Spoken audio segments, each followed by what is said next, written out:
उत्तर प्रदेश के अशासकीय सहायता प्राप्त माध्यमिक विद्यालयों में प्रिंसिपल के 2500 पदों पर वैकेंसीज आने वाली हैं। ये वैकेंसीज कक्षा 9-10 यानी हाई स्कूल के प्रिंसिपल के लिए भी हैं और 11-12 यानी इंटर कॉलेज के प्रिंसिपल के लिए भी हैं। जो 9, 10, 11 में प्रिंसिपल होते हैं उनको हेडमास्टर बोलते हैं और जो 11-12 के विद्यालयों में प्रिंसिपल होते हैं वो वाकई में प्रिंसिपल होते हैं। तो दोनों स्तर की यहाँ पर भर्तियाँ रहेंगी। 2500 टोटल पद हैं, 1000 और 1500 इस तरीके से अलग अलग पद हैं। अध्याचन की प्रक्रिया इस समय चल रही है, अध्याचन फीड हो रहा है। संभवतः जो उम्मीद की जा रही है कि अगस्त तक ये विज्ञापन आपको देखने को मिल सकता है। अभी हाल ही में शिक्षा सेवा चयन आयोग ने आप सबकी सहूलियत के लिए हेडमास्टर और प्रिंसिपल का सिलेबस भी जारी कर दिया है। तो आप लोग अपनी तैयारी शुरू कर दीजिए, क्योंकि ये एक प्रशासनिक पद है। यहाँ पर अच्छी नॉलेज, अच्छा ज्ञान, अच्छा अनुभव होना ज़रूरी है, तभी आप किसी विद्यालय को अच्छे तरीके से चला पाएंगे और वहाँ पर अपना बेहतर योगदान दे पाएंगे। तो सिलेबस तो जारी कर दिया गया था, लेकिन बहुत से ऐसे अभ्यर्थी हैं जो इसमें आवेदन करना चाह रहे हैं। वो इसके एलिजिबिलिटी क्राइटेरिया के बारे में जानना चाह रहे थे कि इसमें कौन कौन से अभ्यर्थी आवेदन कर सकते हैं, आवेदन के लिए पात्रता क्या होगी। तो आपको बता दें कि इससे पहले जो भर्ती होती थी सिर्फ इंटरव्यू के और भारांक के बेस पर भर्ती होती थी, कोई भी लिखित परीक्षा नहीं होती थी। इस बार लिखित परीक्षा के माध्यम से भर्ती कराई जाएगी और उम्मीद है कि एलिजिबिलिटी क्राइटेरिया में थोड़ा बहुत आंशिक परिवर्तन हो सकता है। ज़्यादा परिवर्तन की उम्मीद तो हमें दिख नहीं रही है, ठीक है। और एग्जैक्ट अभी क्या क्वालिफ़िकेशन रहेगी, क्या एलिजिबिलिटी क्राइटेरिया रहेगी, वो अभी शिक्षा सेवा चयन आयोग ने जारी नहीं किया है। तो इस वीडियो के माध्यम से मैं आपको एक एक्सपेक्टेड एलिजिबिलिटी क्राइटेरिया बता रहा हूँ। एक्सपेक्टेड का मतलब ये है कि पिछली भर्ती में जो आपका एलिजिबिलिटी क्राइटेरिया था वही एलिजिबिलिटी क्राइटेरिया मैं बता रहा हूँ। शिक्षा सेवा चयन आयोग द्वारा ये पहली भर्ती निकाली जाएगी। अब इससे पहले उत्तर प्रदेश माध्यमिक शिक्षा सेवा चयन बोर्ड था, ठीक है। तो 2013 में पिछला विज्ञापन जारी किया गया था। 2013 में जो एलिजिबिलिटी क्राइटेरिया रखा गया था वो मैं आपके सामने यहाँ पर मेंशन कर रहा हूँ। इसको आप 90-95% तक मान सकते हैं कि सेम ही रहेगा, थोड़ा बहुत 10% परिवर्तन हो सकता है, ठीक है। फ़िलहाल यहाँ पर 2 चीज़ें आपसे उम्मीद की जाए कि आपके पास होनी चाहिए। सबसे पहले निर्धारित क्वालिफ़िकेशन आपके पास होनी चाहिए और दूसरा एक्सपीरियंस होना चाहिए। तो ये यहाँ पर मेंशन किया गया है। देखिए 2013 भर्ती का ये एलिजिबिलिटी क्राइटेरिया है। फ़िलहाल यहाँ पर देखिए शैक्षिक अर्हता पहले बताई गई है कि प्रशिक्षित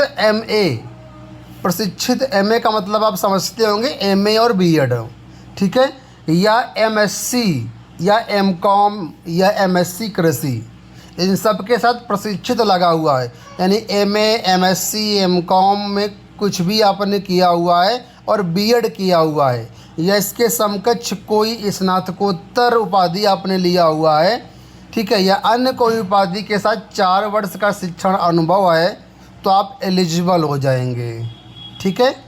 अब किस पद के एलिजिबल होंगे, हेडमास्टर के लिए एलिजिबल होंगे या इंटर कॉलेज प्रिंसिपल के लिए होंगे, वो मैं अभी आपको बताऊंगा। वीडियो को आप देखते रहिए।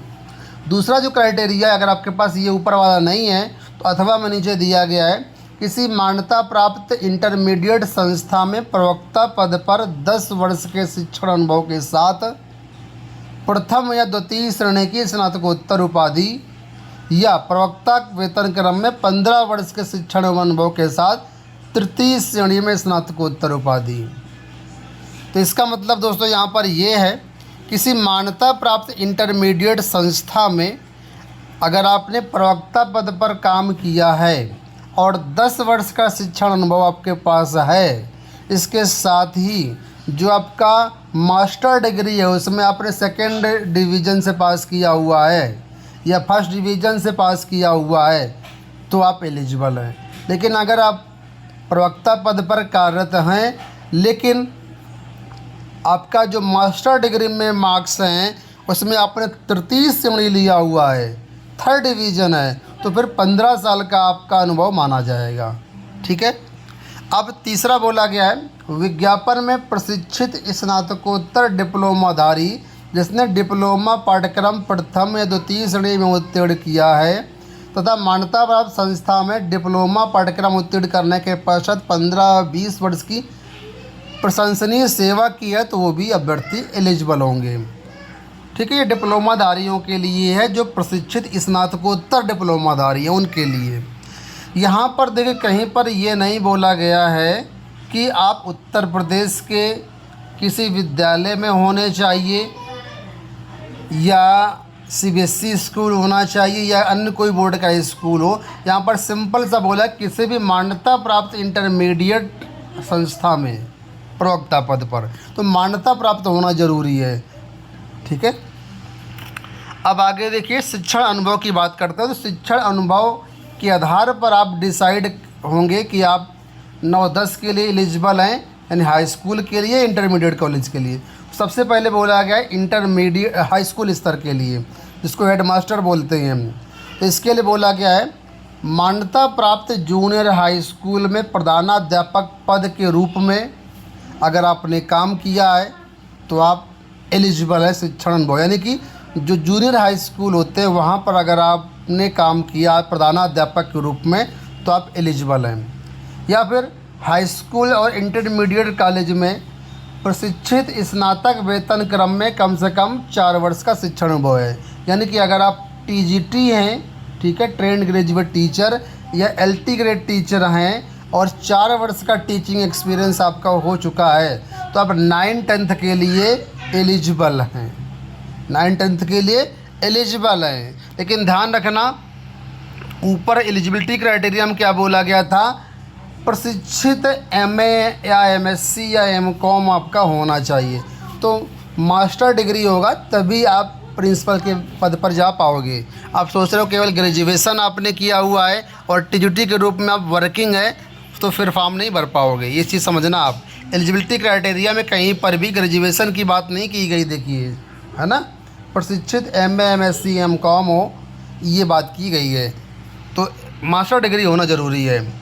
अब दूसरा देखिए हाई स्कूल प्रधानाध्यापक के लिए दूसरा बोला गया है किसी विश्वविद्यालय में या उससे संबद्ध किसी उपाधि महाविद्यालय, प्रशिक्षण महाविद्यालय या अन्य राज्यों के परिषदों की ऐसी संस्था में जिनकी परीक्षाएं परिषद द्वारा मान्यता प्राप्त हों, प्रशिक्षित स्नातक वेतन क्रम या उच्चतर वेतन क्रम में 4 वर्ष का शिक्षण अनुभव, तो ये भी एलिजिबल है। अब इंटरमीडिएट प्रिंसिपल के लिए देखिए क्या बोला गया है, मान्यता प्राप्त हाई स्कूल के प्रधानाध्यापक के पद पर अगर आपने काम किया है, समझ रहे हो, यानी कि अगर आप हाई स्कूल के प्रधानाध्यापक हैं अभी वर्तमान में या आपके पास एक्सपीरियंस है, ठीक है, और 4 वर्ष का आप शिक्षण अनुभव आप रखते हैं तो आप इंटरमीडिएट प्रिंसिपल के लिए एलिजिबल हैं। कहने का मतलब सिंपल सा ये है, अगर आप हाई स्कूल में अभी प्रिंसिपल हैं, 4 वर्ष का अनुभव है, तो आप इंटरमीडिएट प्रिंसिपल के लिए एलिजिबल हो। अब दूसरा देखिए, इंटर कॉलेज में प्रवक्ता वेतन क्रम में 4 वर्ष का शिक्षण अनुभव भी है तो भी चल जाएगा। आप प्रवक्ता यानी पीजीटी पद पर अभी कार्यरत हैं और 4 वर्ष का अनुभव आपके पास हो चुका है तो आप जो है इंटरमीडिएट प्रिंसिपल के लिए एलिजिबल हो, आप फॉर्म भर सकते हैं। तीसरा, किसी विश्वविद्यालय में उससे संबद्ध किसी उपाधि महाविद्यालय या प्रशिक्षण महाविद्यालय में या अन्य राज्यों की परिषदों की ऐसी संस्था में जिनकी परीक्षाएं उत्तर प्रदेश माध्यमिक शिक्षा सेवा परिषद द्वारा मान्यता प्राप्त हों, प्रवक्ता वेतन क्रम अथवा उच्चतर वेतन क्रम में कम से कम 4 वर्ष का शिक्षण अनुभव हो, तो ये भी यहाँ पर है। नीचे देखिए, नीचे बताया गया है कि शिक्षण अनुभव हेतु इस विज्ञापन के साथ एक प्रारूप दिया गया है जो कि माध्यमिक शिक्षा सेवा चयन बोर्ड की वेबसाइट पर भी उपलब्ध है।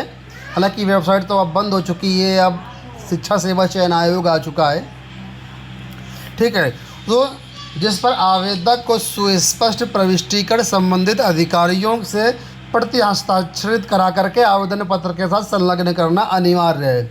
अनुभव प्रमाण पत्र में स्पष्ट रूप से उल्लेख हो कि अभ्यर्थी की नियुक्ति प्रशिक्षित स्नातक वेतनक्रम में या प्रवक्ता के रूप में प्रथम बार कब हुई थी, ठीक है, और उसके अनुसार कितना शिक्षण अनुभव है आपका, ये सारी चीज़ें आपके एक्सपीरियंस सर्टिफिकेट में लिखी होनी चाहिए। तो फॉर्म के साथ आपको एक्सपीरियंस सर्टिफिकेट भी एक देना होगा जो कि आपके उच्च अधिकारियों द्वारा वेरीफाइड होना चाहिए।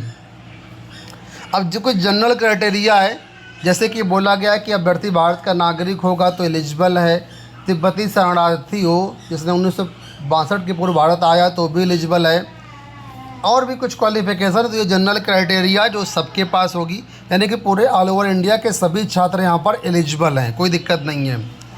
चरित्र के लिए बोला गया है, संस्था प्रधान के पद पर सीधी भर्ती के लिए अभ्यर्थी का चरित्र ऐसा होना चाहिए कि वो किसी भी शैक्षणिक संस्था में सेवायोजन के लिए सभी प्रकार से उपयुक्त हो। इस संबंध में बोर्ड अपना जो समाधान है वो कर लेगा। पिछली बार 2013 की भर्ती में न्यूनतम एज 30 वर्ष थी, न्यूनतम मिनिमम एज 30 वर्ष होनी चाहिए, इससे कम पे नहीं चलेगा। अब एक महत्वपूर्ण बात कर लेते हैं वेतनमान की। तो यहाँ पर संस्था प्रधान अगर हाई स्कूल प्रिंसिपल के लिए आप आवेदन करते हैं और आपका चयन होता है तो ग्रेड पे 5400 रुपये के आपको मिलेगा। न्यूनतम वेतनमान जो है 15,600 रुपये से 39,100 रुपये बताया गया है। और अगर आप इंटरमीडिएट प्रिंसिपल के लिए जाते हैं तो 7600 ग्रेड पे में आपको नौकरी मिलेगी, यानी वेतनमान बहुत अच्छा होगा। तो ये चीज़ें हो गई। अब कुछ प्रश्न यहाँ पर लोग करेंगे तो मैं उनका जवाब भी दे देता हूँ। सबसे पहले प्रश्न तो यही लोग कहेंगे कि जो प्राइवेट स्कूलों में पढ़ाया है क्या वो एलिजिबल हैं, ठीक है। तो मैं कहूँगा प्राइवेट स्कूल में अगर आपने पढ़ाया हुआ है टीजीटी या पीजीटी के रूप में, ठीक है, और आपको जो यहाँ पर वो बोला गया है मिनिमम इतना एक्सपीरियंस होना चाहिए, तो अगर आप उसको फॉलो करते हैं, ठीक है, तो आप एलिजिबल हो सकते हैं। लेकिन कुछ चीज़ें उनको ध्यान में देना पड़ेगा। सबसे पहले जो भी आपने स्कूल में पढ़ाया हुआ है वो मान्यता प्राप्त विद्यालय होना चाहिए। किसी भी मान्यता प्राप्त अगर आप संस्था से हाई स्कूल मतलब या इंटर में आप पढ़ाए हैं, एक्सपीरियंस वहाँ का लगाएंगे तो आपका चल जाएगा। लेकिन जिस भी स्कूल में पढ़ाए हैं वहाँ से आपको एक्सपीरियंस सर्टिफिकेट लेना पड़ेगा, और वो एक्सपीरियंस सर्टिफिकेट आपका DIOS या जो संयुक्त शिक्षा निदेशक है वहाँ से वेरीफाइड कराना पड़ेगा आपको। यानी कि केवल विद्यालय के लिख देने से काम नहीं चलेगा, ठीक है, जो उच्च अधिकारी वहाँ से वेरीफाई होना चाहिए। जैसे कि पिछली भर्तियों में जहाँ तक मुझे याद है कि जो संयुक्त शिक्षा निदेशक होते हैं जिसको GADD बोलते हैं, वहाँ से वेरीफाइड मांगा गया था। हो सकता है इस बार DIOS से वेरीफाइड मांग ले या हो सकता है GAD से मांग ले। तो जहाँ से भी मांगेंगे वहाँ से आपको प्रति हस्ताक्षरित सर्टिफिकेट, एक्सपीरियंस सर्टिफिकेट देना पड़ेगा, तभी मान्य होगा।